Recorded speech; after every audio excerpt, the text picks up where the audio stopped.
কত পিতৃপুত্ৰ হাৰা হ'ল, কত মাতৃৰ বুকু সুদা হ'ল, কাৰ কপালৰ ফোঁট মচা গ'ল, কাৰ বাসনা অপূৰ্ণ হৈ ৰ'ল। সঁচাই কাৰ যে কিমান বাসনা অপূৰ্ণ হৈ ৰ'ল, কাৰ যে কপালৰ সেন্দুৰ নোহোৱা হৈ গ'ল। আৰু দ্বিতীয়টো, পেহেলগামৰ পাকিস্তানী উগ্ৰপন্থীৰ দ্বাৰা হত্যালীলা ভাৰতত হ'বলৈ দিয়া নহ'ব আৰু ভাৰতীয় হিন্দু নাৰীৰ শিৰৰ সেন্দুৰ মুচিবলৈ দিয়া নহ'ব।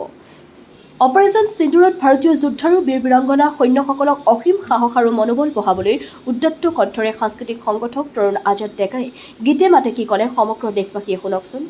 ভাৰতীয় ৰাষ্ট্ৰক অভিনন্দন জনালে সাংস্কৃতিক সংগঠক তৰুণ আজাদ ডেকাই। কলাইগাঁৱৰ পৰা ভুৱনমণিৰ ৰিপৰ্ট, AIN লাইভ। 22 তাৰিখে, যোৱা এপ্ৰিলৰ 22 তাৰিখে এই যে পেহেলগাম কাণ্ডটো কম দুৰ্ভাগ্যজনক ঘটনা নে? সেইখিনি সৰ্বসাধাৰণ মানুহ, সেই মানুহখিনি কেনেকৈ হত্যা কৰা হৈছে, থিতাতেই বহুজনৰ কপালৰ সেন্দুৰ নোহোৱা হ'ল। আগতেও মুম্বাই কাণ্ড, মুম্বাইত যে হোটেল জ্বলাই দিছিলে, ধ্বংস কৰি দিছিলে সৰ্বসাধাৰণ মানুহখিনিক।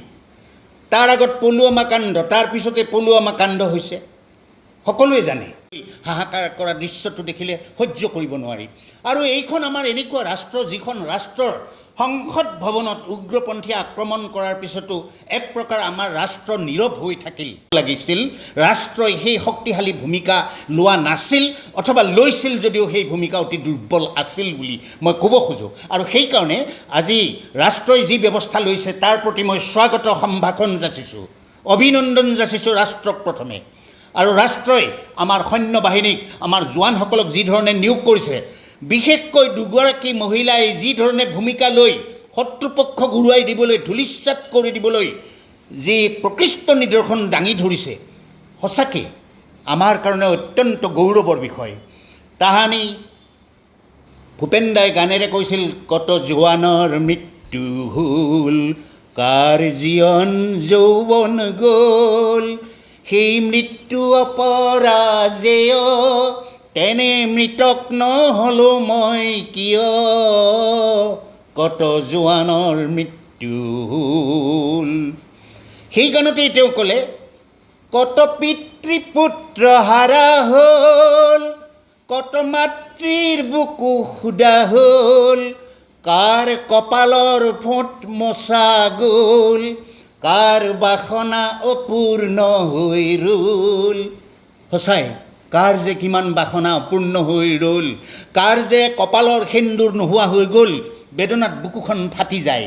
আমাৰ সৈন্যসকল আগবাঢ়ি যাওক, তেওঁলোকৰ ওপৰতে আমি সমস্ত দেশে ভৰসা কৰিছোঁ।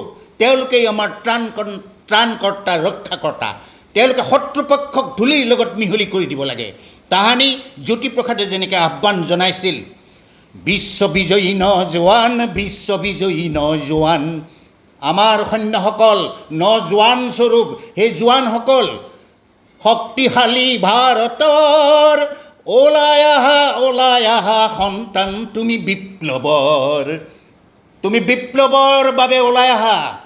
তুমি শত্ৰুপক্ষক নাচিবলৈ, হত্যা কৰিবলৈ, নাশিবলৈ তুমি বিপ্লৱী ৰূপত, তুমি সমৰ সজ্জাৰে সজ্জিত হৈ ওলাই আহা আৰু শত্ৰুক আমি চাই আছোঁ।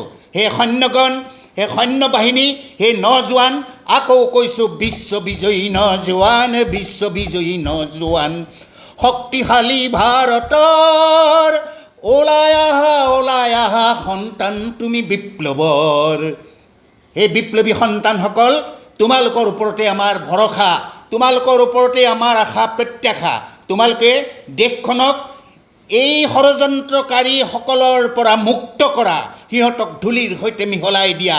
এই উগ্ৰপন্থীসকলক, যিয়ে মানৱতা বিৰোধী দুষ্কাৰ্যত অপকৰ্মত লিপ্ত হৈ আছে, সিহঁতক নিঃশেষ কৰি দিয়া। পৃথিৱীয়ে বিচাৰিছে আজি সিহঁতক নিঃশেষ কৰিবলৈ। গতিকে তোমালোকো ৰৈ নাথাকিবা, তোমালোক আগবাঢ়া, তোমালোক আগবাঢ়া। যিকোনো খবৰ আৰু বিজ্ঞাপনৰ বাবে যোগাযোগ কৰক 7896121996, লগতে 7002537271 আৰু 9854011916।